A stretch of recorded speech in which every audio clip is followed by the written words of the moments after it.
It is a case that received national attention. A woman jailed for a dozen days for cussing in a courthouse. Today, the judge in her case refused a request to back down. And 24-hour News 8's Ken Coker originally broke the story. He just got back from the courthouse in Niles. Yeah, Brian and Sue, today after her third court hearing for cussing in the courthouse, LaRue Ford chose her words carefully.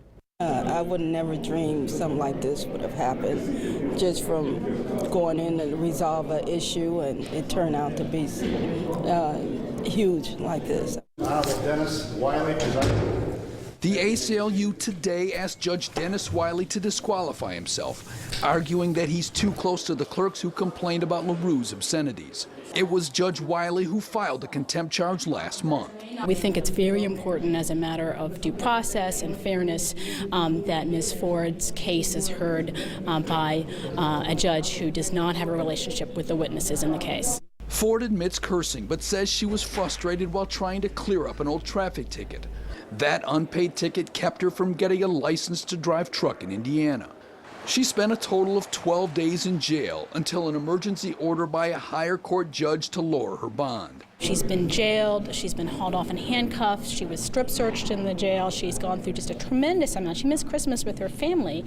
All of that is awful as a result of just exercising her right to free speech, venting the way that I think most of us would do if we were in a similar situation. Today, Judge Wiley refused to remove himself from the case, saying the clerks work for the court and not for him. They're not my employees.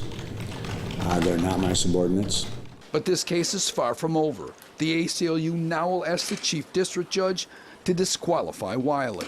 Why not just take 12 days, time served, plead guilty, and be done with this? Because I'm not guilty. Even though the words were not favorable to others, I still have a right to freedom of speech. And I'm not guilty.